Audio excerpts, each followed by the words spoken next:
This is a question that no Christian in the world can answer. You guys won't even be able to fathom it. Call your buddies, tell your pastor, talk to your mom. See if anybody can answer the question that I'm about to ask you. What verses in the Bible prophesy about the destruction of the temple? Where do they talk about it? What verses in the Bible talk about what happened back then? What verses talk about the tribulation that came on the Christians back then? Can you guys give me any of those verses? Right now you're thinking, oh, yeah, I got verses for all these things. But wait, all those things happened back then. Were Jesus and the apostles the lamest, the dumbest prophets that ever lived? I mean, they even prophesied about dearth coming on the land back then and saving up so that they wouldn't be affected by famines and stuff like that. They prophesied about that, things that happened in their life. But why didn't they prophesy about the destruction of the temple? Why didn't they prophesy about what happened in history?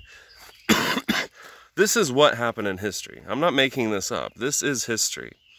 In the year 66 AD, 66, Jesus died in 33 years later, in 66 AD. This is history. This is what happened.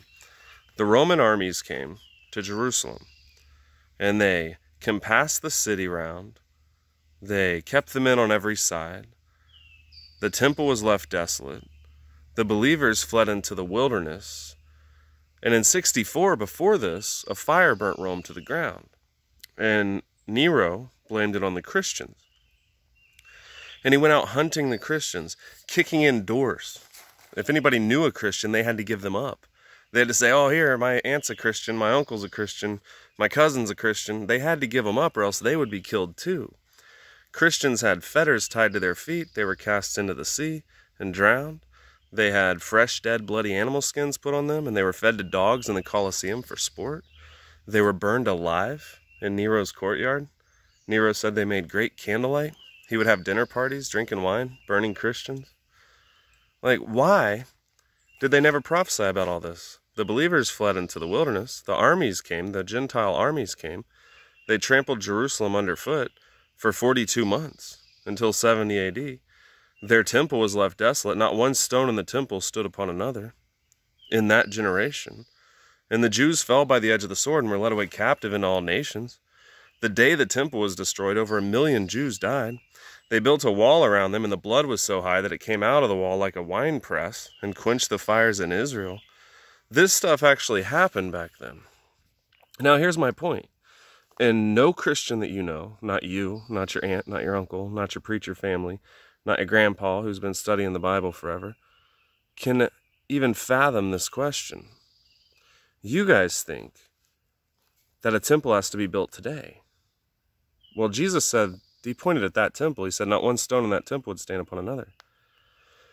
You guys don't believe that Jesus and the apostles prophesied anything about 70 AD. Even though it happened in their lifetime, you think that they missed the whole thing. You think they missed the greatest tribulation that ever happened on Christians and ever will. You think they missed the greatest event that ever happened in Israel's history. The destruction of Jerusalem and that temple, greatest event that ever happened. You think they just never even spoke about it. You think that all those verses in there are for today. You think, no, he's talking about a temple here. They just missed that whole thing. The temple has to be destroyed in our lifetime. The Jews have to fall by the edge of the sword and be led away captive in our lifetime. They have to flee Judea in our lifetime. But get this.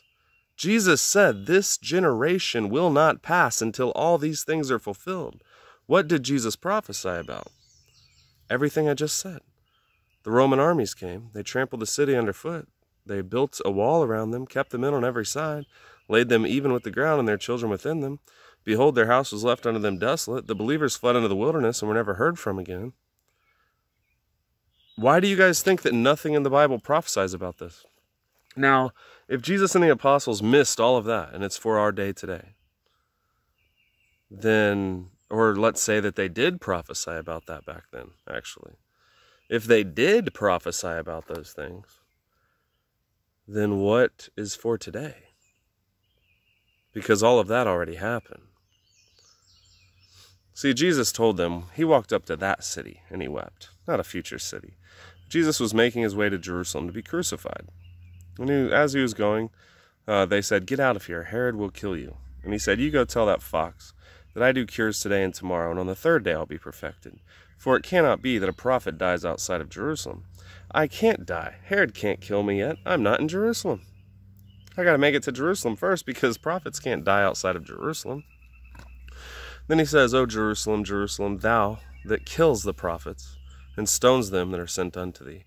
Here said the wisdom of God, God will send you apostles and prophets, and some you will slay, crucify, and persecute, that all the blood of the prophets may be required at the hands of this generation. Behold, your house is left unto you desolate." So Jesus said that about 3 days before he made it to Jerusalem, And then he made it to Jerusalem, and whenever he got to the city, he wept. It said Jesus saw the city and he wept. And he said, "Hey guys, since you didn't know the time of your visitation, the armies are going to come. Your enemies are going to compass thee round. They're going to cast a trench about you and keep you in on every side. Then they're going to lay you even with the ground and your children within you, and not one stone shall be left upon another." And that happened back then. All of it did. So what are you guys waiting for? And how do you figure that Jesus and the apostles just missed all that? See, what you're doing is blaspheming Jesus. You're completely against Jesus Christ, because everything that he said came to pass, and you say that it didn't.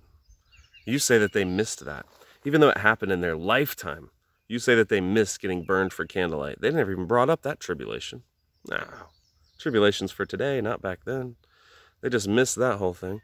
Their temple was destroyed, but you guys say, even though Jesus pointed at that temple and said not one stone in that temple would stand upon another, you guys say, a new temple has to be built so it can be destroyed. Well, that's blasphemy against Jesus. You're rejecting all that he did. Jesus already returned. Everything in the Bible already happened. They didn't miss it. They prophesied about it, and it happened back then. And today we should be living for God, not Jesus. Romans 9:28. Jesus Christ would make a short work on the earth. 1 Corinthians 15:24 through 28. Jesus finished his work, and he delivered everything back to the Father and became subject to the Father, so that God could be all in all. And then Jesus and the apostles and everybody, including God himself, received new names. They all have new names. They're in heaven. Their work is completely done. We're down here. We have to worship God today because Jesus finished his. Now God is the door. The marriage supper came. The door was shut. The Lord God omnipotent reigns, or omnipotent. That is Revelation 19, chapter 19. Revelation 19:12, God received a new name. Revelation 3:12, Jesus and all the apostles received a new name. But go ahead, you send this out. You figure it out, guys. I know you won't even respond. You won't even know what to say. You'll have nothing to say. Everything that they prophesied about already happened. You blaspheme and you reject everything that Jesus did by saying it still has to happen today.